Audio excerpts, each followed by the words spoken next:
Shalom, I'm Nama Ru. This is my husband, Rabbi David Ru. And we're talking about Shmita, and we're going to go more into specifics about potted plants indoors during the Shmita year, which I believe would not have the sanctity of Shmita. Is that correct? It's more complicated than that. So the Chazon Ish writes about a pot in a house.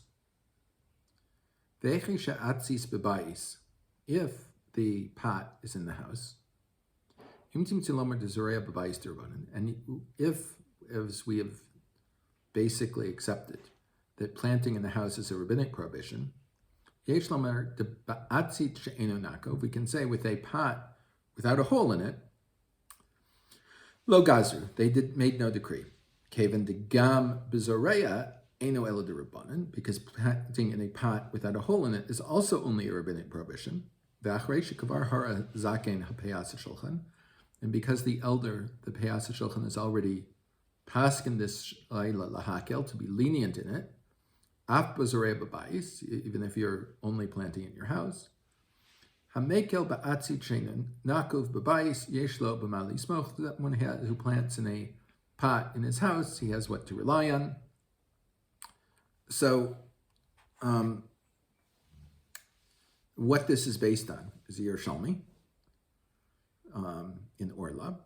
Rabbi Yochanan b'shem Rabbi Yanai. Rabbi Yochanan said in the name of Rabbi Yanai, Ilan shnatu b'soch habayis, a plant that was planted inside the house, a tree that was planted in the house, chayav b'orla upater b'maisros. It's liable in the laws of Orla, the first not using the fruit of the tree for the first 3 years, and the fourth year taking it to Jerusalem.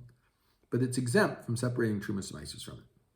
Tichsiv, aser taseres kol tevuas arecha ayotzei hasadeh, because it says you will surely tithe the produce of your field that comes out of the field. Ubeshvis tzrichei. And so in terms of Shmita, we need it.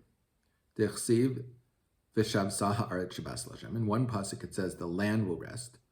V'ksiv v'sadcha lo tisra, v'cham rechad lo tismor.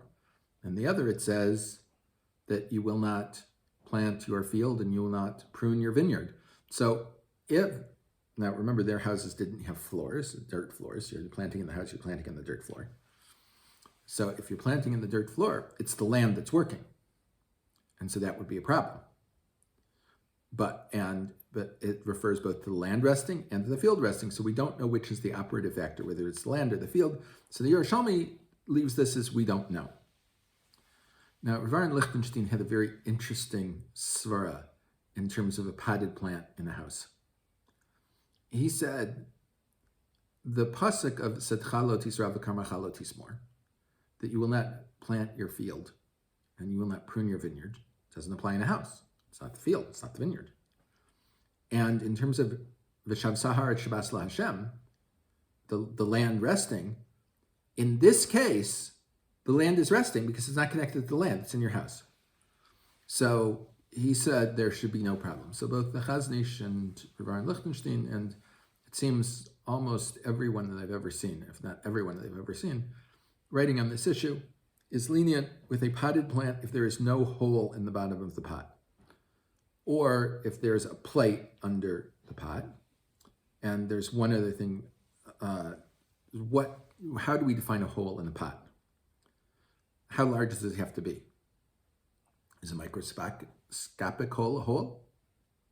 So the Mishnah in Uktzin is interesting Masechta. It's the last Masechta in Shas. And there sometimes from the rabbis, if you are tamei and you touch the stem of a fruit, it will make the fruit tamei for certain types of fruit, certain types won't.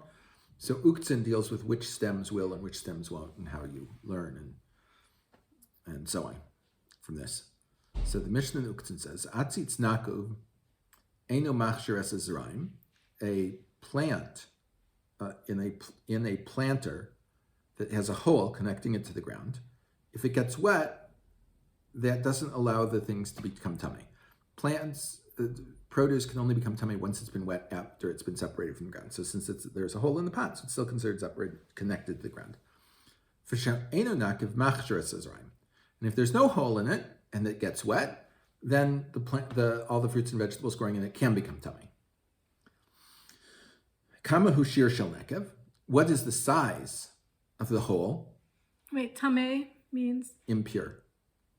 Kadei sheyatze bo shoresh cotton.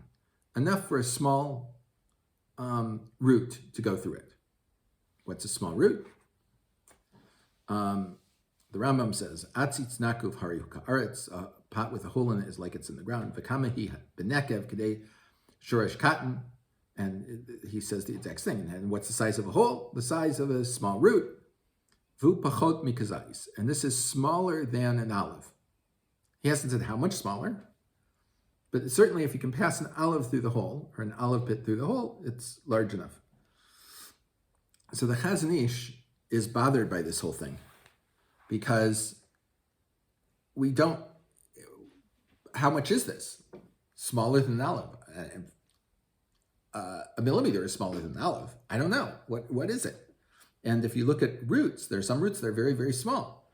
And there are some roots that are very small. They poke through pots that don't have holes in them, and they extend the hole, and they crack the pot, and all sorts of things can happen. So the Chazon Ish says, Ein ana bekim b'shir. We don't know. So he's saying basically any size that can be detected, that can be seen by the naked eye, is considered a hole, and therefore it's connected.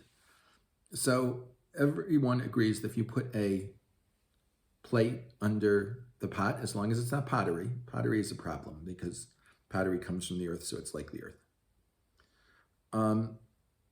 There is one other... Wait, you mean pottery, like any ceramic pot is a problem? Yes, it's not considered a pot. It's considered part of the earth. So if you have it indoors without a hole in the bottom, on a plate, under a roof, then what? Well, okay. A couple other things to consider. One is if the plant extends beyond the edges of the pot, that area has to be covered as well. Now, the ground floor of a house, because it's attached to the ground, is considered like the ground.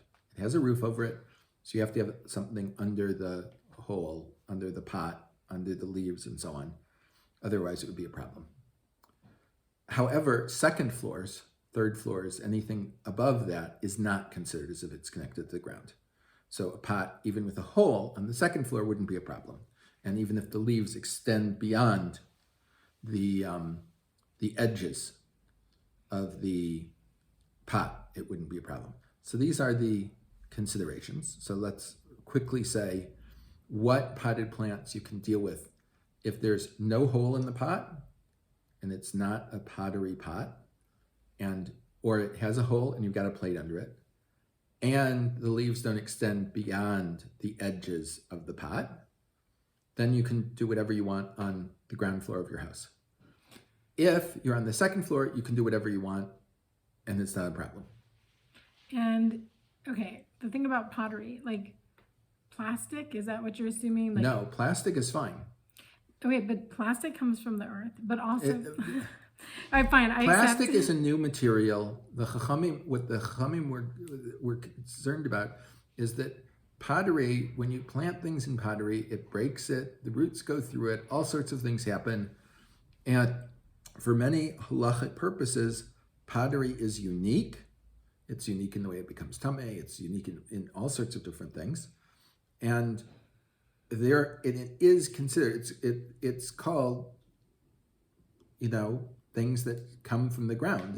It's a basic clay is a basic type of soil. Fine, but if you have it on the second floor, then if you have it on the second floor, there's no issue. So if it's on the first floor, your pots should be made from plastic or glass. You could have a pottery pot that you have a plate underneath that's plastic or glass. Right. And the plate has to extend past the edges of the leaves. Okay. And that's it for houseplants. Okay, thank you.